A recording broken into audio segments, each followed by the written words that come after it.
Claudia Dengler. I'm on the board of the Land Trust and I chair Walks and Talks Committee. And Walks and Talks brings about 80 programs a year to the community through subject matter experts that either are on the island or come to the island and share what they know with us about birds and trees and plants and bugs. And it's a way of introducing people to the island and to the Vinyl Haven Land Trust. I'm Eric Davis. I do the walks and talks for the Vinyl Haven Land Trust. I'm on their board and also I'm the chairman of the cemetery committee. So this is the first year that we've done it. We're up to the John Carver Cemetery, which is one of the 5 town-owned cemeteries. And around the island and the offshore island, there's about 28 burial sites. More formal cemeteries than like individual lots or a place where there's a stone. Also on the island we have 3 Native American burial sites that are known. The most famous down to Lane's Island, where they found skeletons of a man, woman, and child. So this is the stone for John Carver. He was a ship's captain. He did fishing and did what they called coasting around the waters in Maine. He was very prominent in town affairs. He was like a selectman, and he went to the legislature. And this is one of 2 cemetery lots around on Vinyl Haven that has these ornate fences. And around these stones are different members of his family and his wife's family, because she was a Hopkins. So this is one of the various flag holders you'll see around the cemeteries. This was the Grand Army of the Republic Auxiliary. This was a women's group like the Legion Auxiliary that we have today that supported and helped that organization in various charitable things they did. And various materials used for the stones. This right here is marble. It doesn't hold up as good as the granite. In the older cemeteries you'll find more marble stones, because until the quarrying really took off, marble was one of the first types of material they used, as opposed to this more modern stone.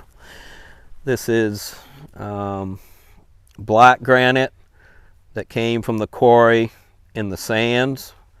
That was the source for this. The base is made of gray granite.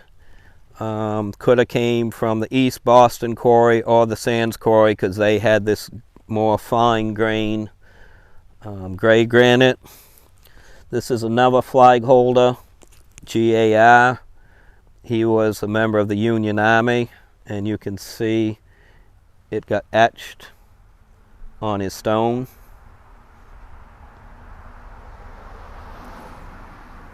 So then on stones you'll see flowers, and then you'll see references to trees like these oak leaves.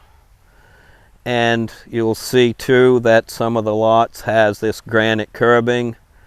Some is more ornate than others, and in fact there's even some cement curbing that we discovered this summer I didn't realize was here. And this is another group. It was a women's group, similar to the GAR Auxiliary, except they did a lot of hands-on relief with disabled veterans and their families. And one of the neat things about this group, they actually were desegregated, where other groups did not allow blacks to be part of it. This group did, and in fact their earliest chapter was in Portland, Maine. So this is one we should get. This is Moses Webster's lot, a very prominent stone. He was part owner of the East Boston Granite Company, which eventually Bardwell Granite Company bought. He was very civic-minded. He served both in the Maine state legislature and the state senate. This is the sign of the Masons, so Vinyl Haven's Masonic Lodge is named after him. And then on this side, carved in like the Trinity, like with a Celtic sign. And this other side is the French sign. Can't exactly pronounce it, but is it the Fleur de Lis? Is that the de Lis? There we go. And then for some reason they left the back empty, but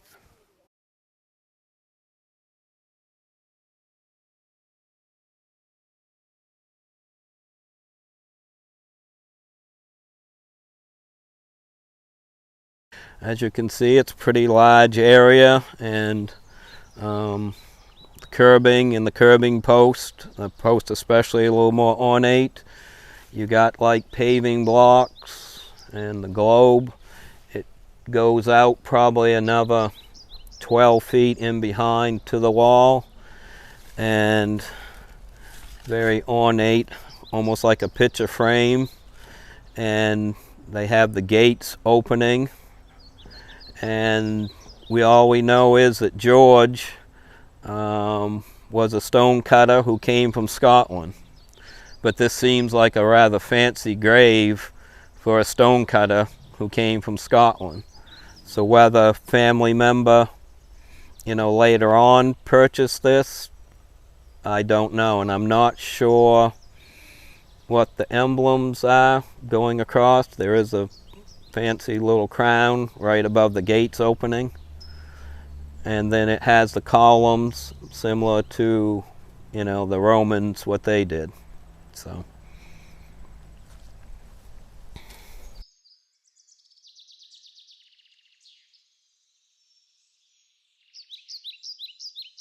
This is one of the more ornate lots there is, of the smaller lots.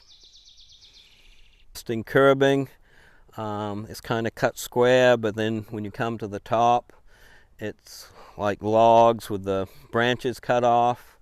Same way the corners curbing, I like stumps coming up.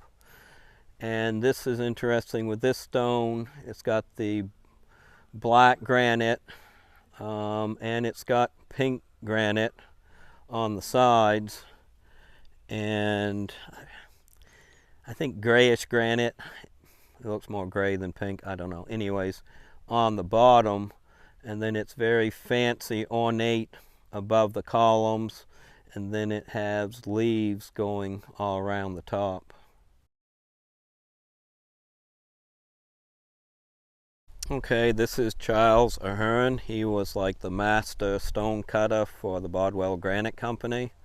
He helped carve the Vinyl Haven eagles, which mistakenly we got the eagle down on Main Street because when they took a building down, the person had read the story about the Vinyl Haven eagles. So he contacted Vinyl Haven and said, hey, we demoed this building, we have one of the eagles, would you like to have it? So the town said sure, and they prepped the place down at the parking lot, and all of a sudden the eagle shows up, and it's like, wait a minute, this isn't one of the eagles, and it wasn't even made out of granite, but they kept it anyways and put it in prominence on Main Street. So he carved his own stone, and this is all, they're not rocks piled on top, they're actually him carving them out. Once again, the symbol of a tree and being alive then dying. It's a stump with the branch coming off, and you could put flowers or whatever on the top. On top here there are a bouquet of stone flowers with a ribbon on it. He, I believe, carved the next stone over. He also, down the Roberts Cemetery, there's what we call the stump. There's a very large monument that is in the shape of a stump, which is really pretty neat too. So when Bardwell sent their stuff away to be erected somewhere else, they would send him along to make sure that everything, went all right. So he was probably the most prominent stone carver that we had. What we have here, and we have them, there's some more in the background over there, empty lots that have no stones on them. So we're not really sure who's buried. We assume someone's buried because it's a nice big mound. So the town had maps showing who owned the lots, but then the Historical Society had Elizabeth Bunker go to all the town cemeteries and actually map out the lots, who owns them and who's buried in them. So they've done a lot of work, and they have been a big help in researching people who I'm talking about today. So this may have the name of the lot, who bought it, but we don't know who's in it for sure. So.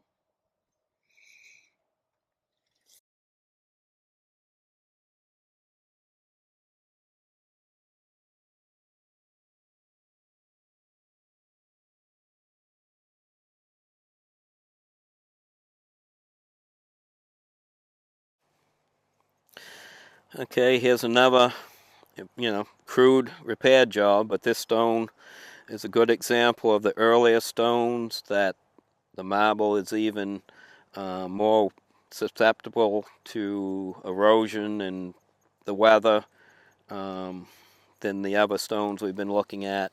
I mean, actually the edges are kind of rounded off. You can see they tried to repair it several times before, and this last time they just put these metal pieces on the side to try to keep it held up, and the stone alongside it is held up better, but that's in pretty hard shape too. We did have the first part of the cemetery cleaned by these guys, because now you notice as we get around here you can see the moss that grows on them. But we felt that we should spend the money on fixing the stones before we spent money on cleaning them. So.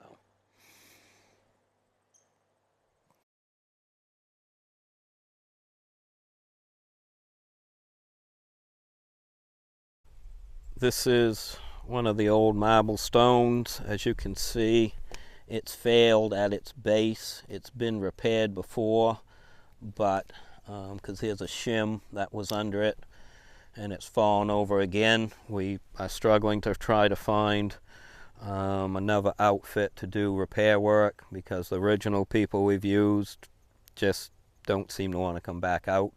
Probably the logistics of trying to come back and forth to do the work. So unfortunately, the stone's just sitting there.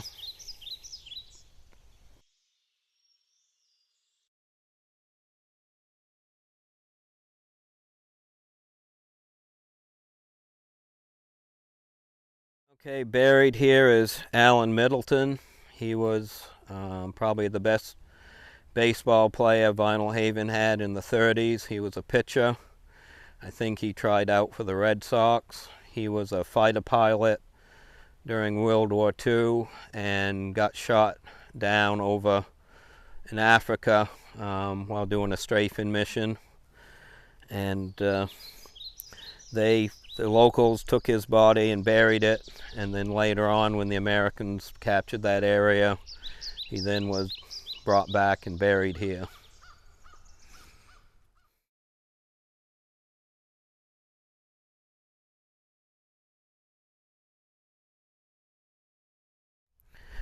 Okay, this is an interesting marble stone that has, once again, the oak leaf branch and the acorns, showing one where the acorn has fallen out.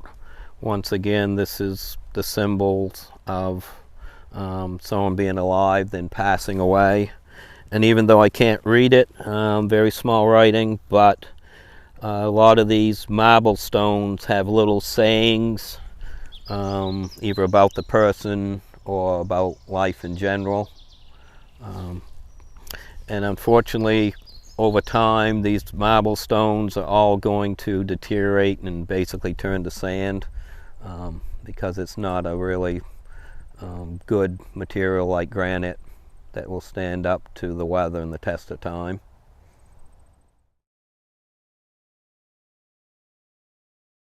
This is another variation of the GAR flag holder, and these flags are put up by the Legion every Memorial Day, and we leave them up till November. This is one of my ancestors, Israel Green. His father, Joseph Green, settled Green's Island in the 1760s, and this was after Joseph's family and the Penobscots had a dispute down to Matinicus, because basically Ebenezer Hall came in and he really didn't have the legal right to settle on the island. So he ignored the request that he leave. The Penobscots petitioned the governor of Massachusetts to have them removed. They didn't do it. So eventually the Penobscots went down. They laid siege. They killed Ebenezer. Joseph Green escaped and hid out on the island, and his mother and sister and 2 brothers were kidnapped by the Penobscots. So after that, Joseph moved up to Vinyl Haven on Green's Island.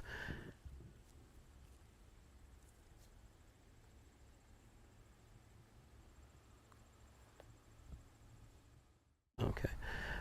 This is one of the more colorful stones, made out of the pink granite. We're not sure where the pink granite came from.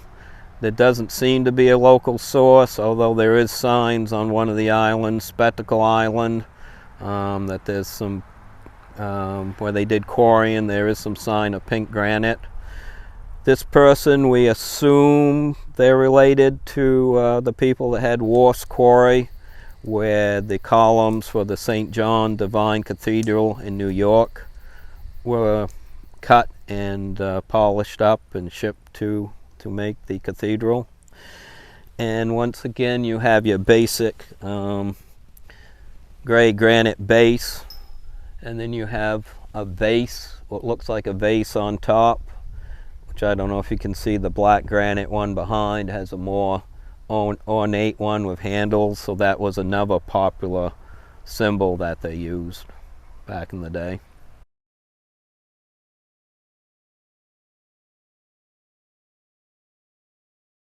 Okay, this stone is for Charles Littlefield. He was a blacksmith for the Bardwell Granite Company. This stone is kind of unique, that it's the gray granite, but then they cut like this plate and they bolted it on. And I don't know if it shows it on the camera, but they did the same thing of attaching the curbing. They bolted it on, where most of the curbing in the corners, they took like an iron rod and connected the two. And further on into his lot, it shows a black granite anvil, which marks the trade he had as a blacksmith. And then there's this granite vase or whatever in this same lot too.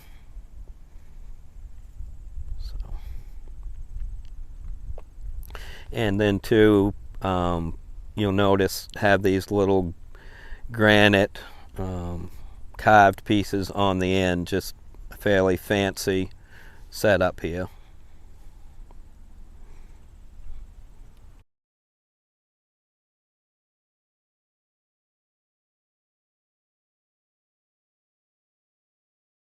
So this is kind of a good example of, with some of these older cemeteries and lots that have no family to take care of the lots, that somewheres in amongst this rather large bush, there's a couple stones. And that's why too, like with some of the fallen stones and things, that when you buy perpetuary care for your cemetery lot, it's really just for cutting the grass, cutting the bushes, keeping them maintained. But when it comes to work on the stones and things like that, the family is supposed to do it.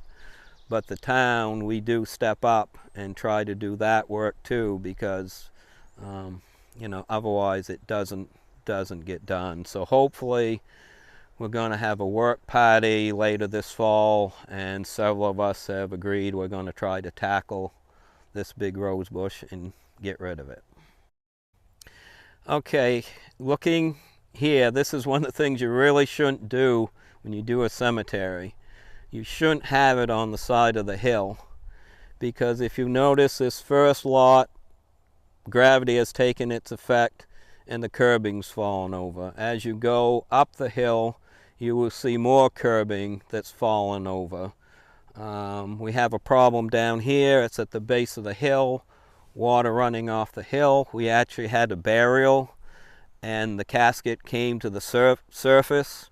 So then the person had to be buried in a different lot in a different cemetery because of it. So this is creating issues, like I say, of all the curbing up there. Not so much with the stones, but the curbing seems to be tipping over because of the force of gravity. So